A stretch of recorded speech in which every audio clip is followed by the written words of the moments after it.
कि heart attack या heart के ऑपरेशन के लिए आप दिल्ली या बॉम्बे जैसी जगह पे जाना पड़ता है सबको दूर दूर तक। छोटी सी सर्जरी के लिए भी ये डराया जाता है कि आप दिल्ली की तरफ जाइए, सभी आपकी जान बचेगी। वो ओपन हार्ट जैसी सर्जरी के लिए हम सब लोग परेशान होते थे, हमारे भी माँ बाप, हम लोग भी यहीं रह रहे हैं।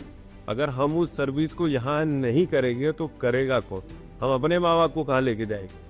क्योंकि आज के डेट में हार्ट अटैक की ऐसी चीज़ ऐसे तो है नहीं कि परिवार देख के आ रहा है या धन देख के आ रहा है। वो तो ऐसी चीज़ है कि आज हमें भी नहीं पता किसको कब आ जाए।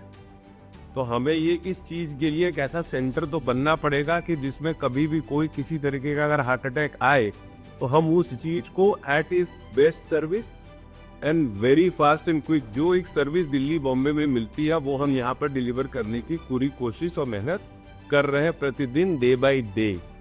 और अब जो हम लोगों ने किया, जैसे पिछले साल आप लोगों ने देखा था, हमने एक तावीज़ ऐसा प्रोसीजर किया जिससे दिल्ली मुंबई वाले ज़्यादा हिल गए। जैसे आप डे बाई डे कुछ करने का प्रयास कर रहे हैं, लेकिन जब हम लोगों को जानकारी होगी तब नहीं ये जनता तक पहुँचेगी। नेट पर मैं क्या बताऊँ, शायद मेरी गलती मान ली, मैं उसको एक्सेप्ट करने में कोई बुराई नहीं करता। हमें शायद कहने नहीं आता या हर चीज़ पे मिलना पसंद।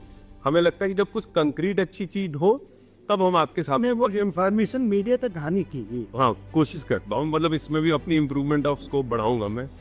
दूसरी चीज़ जो हम जिस चीज़ के लिए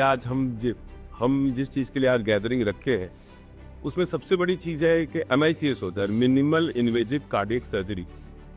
मतलब एक ऐसा समझिए कि आज के डेट में कोई भी हार्ट की सर्जरी होती है तो उसमें आप मरीज को देखते होंगे कि वो यहाँ से लेके यहाँ तक इतना बड़ा चीरा उस बेचारे को लगता है, तब वो छाती खुलता है, तब आदमी हार्ट तक पहुंचता है और उसकी ओपन करके सर्जरी करता है।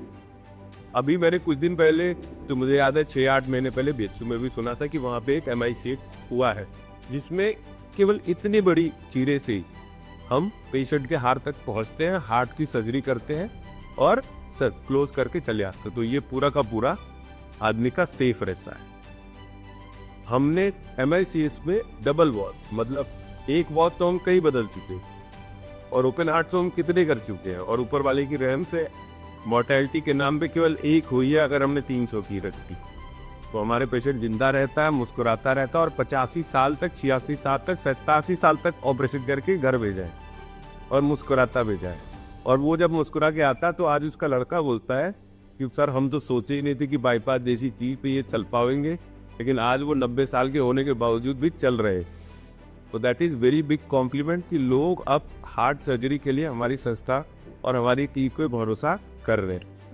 अब जो बताता है MICS जैसी सर्जरी में हम अभी भी पेशेंट को बुलाया है कि वो लेके आने के लिए, तो पेशेंट को अभी आपको दिखाते हैं इतनी सी सर्जरी में तो क्या होता है, उसमें रिकवरी फास्ट हुआ है।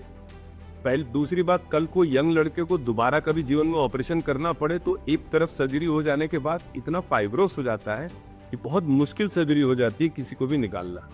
तो इतनी सी सर्जरी में आदमी, यंग लड़के के लिए चेस्ट से एक सिक्योरिटी होगी कि कुछ भी चोट लगा, कुछ भी हुआ तो कभी भी उसका छाती खुलेगा नहीं।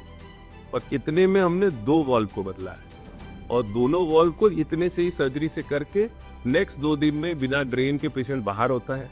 99% उसको पूरा कॉन्शियस रिटेयर हो जाता है, कोई बड़ी कॉम्प्लिकेशन के चांस नहीं रहते और पेशेंट हंसका मुस्कुराता तीसरे दिन 14 दिन तक घर चला जाए। इससे अच्छी बात नहीं कह सकता हो कि ये सर्जरी बड़े बड़े सेंटर में भी जो 9 लाख रुपए 10 लाख रुपए चार्ज करती है, हमने उसे 3-3.5 लाख रुपए मुस्कुराते हुए करके दिया है। तो आदमी का पैसा बचा, आदमी का समय बचा, क्वालिटी ऑफ सर्विस मिली, और सबसे इम्पोर्टेंट चीज़, हम कुछ चीज़ को बनारस में कहीं ना कहीं कर पा रहे हैं और उसमें हम आपका सहयोग चाहते हैं। ये इन्फॉर्मेशन आप लोगों तक पहुंचाएं।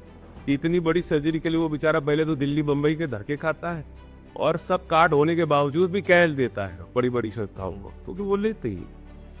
हम कोशिश कर रहे हैं कि उसको कितना मिनिमम मार्जिन में, ताकि वो एक सस्ता और अच्छा इलाज इस बनारस के और पूर्वांचल के लोगों के लिए बेहतर और अच्छा काम करवा। उसमें एक और सूचना देना चाहूँगा मैं आपको कि अभी रिसेंटली हम लोगों ने एक नर्सिंग एक्सीलेंस करके एक सर्टिफिकेट होता है, जैसे NABH सुना होगा आपने, NABL सुना होगा, नर्सिंग एक्सीलेंस आपने नहीं सुना होगा। नर्सिंग एक्सीलेंस वो एक ऐसा सर्टिफिकेशन है जिसमें कहीं ना कहीं सारे नर्सेज को वो इवेलुएट करते हैं, उनको समझते हैं, उनका पेशेंट केयर क्या होता है, उनकी पूरी टीम आती है NABH के द्वारा ही नर्सिंग एक्सीलेंस का सर्टिफिकेट दिया जाता है। वो सर्टिफिकेट न पूर्वांचल में न लखनऊ में किसी के पास है, और गिने चुने एनसीआर के अस्पताल हैं जो दिल्ली से सटे हुए, उनमें भी अपोलो, मेदांता और बड़े बड़े जो नाम है उनके साथ हैं। बनारस में हमारे पास पहली बार आया है वो सर्टिफिकेशन। उस सर्टिफिकेट से हमारा कॉन्फिडेंस और हमारा नर्सिंग और हमारा केयर इस चीज़ को साबित करता है कि हम निरंतर प्रयास करते जा रहे हैं कि हम पेशेंट के प्रति कितने ईमानदारी से और कितनी मतलब बेस्ट एफर्ट के साथ हम उसको बेस्ट केयर के साथ, जो हमारा नाम है इन्फिनिटी केयर, उसको नर्सिंग के बिना नर्सिंग के आप केयर नहीं कर सकते। बेस्ट डॉक्टर भी 24 घंटा एक स्टाफ के साथ नहीं रहती, मरीज के साथ नहीं रहने वाला उनके साथ केवल और केवल उनका स्टाफ ही होता है, एक नर्सिंग जो खड़ी रहती है 24 घंटे। तो मुझे ऐसा लगता है कि वो केयर में अगर हम धीरे धीरे अपने आप को और बढ़ते हैं, मतलब this is a certification which proves that we हमने अपना इसलिए नर्सिंग कॉलेज खोला, उन बच्चों को भी हम उसी प्रेरणा से खाते जा रहे हैं। क्योंकि आप कितनी बार दिल्ली और बम्बई से स्टाफ लेके आएंगे और सिखाएंगे उसको भला, तो आप बनारस के लोगों का और बच्चों का भला नहीं कर। हमारी नीयत ले कि हम उन बच्चों को यही सिखाएं और उस तरीके से ट्रेन करें कि हमें बाहर के स्टाफ पर डिपेंडेंट कम होना पड़े और हम यहाँ के स्टाफ के अंदर पेशेंट के प्रति वो भावना, वो लगाव डेवलप करें ताकि वो सिस्टम के साथ जुड़े और पेशेंट को अपना समझ के लिया निरंतर सेवा वाली भावना से जुड़े और मरीज को एक कंफर्ट जोन में रखे। और इलाज तो डॉक्टर करता है, बट वो कंफर्ट धीरे धीरे जो नर्सिंग का योगदान है वो हम देखते हैं।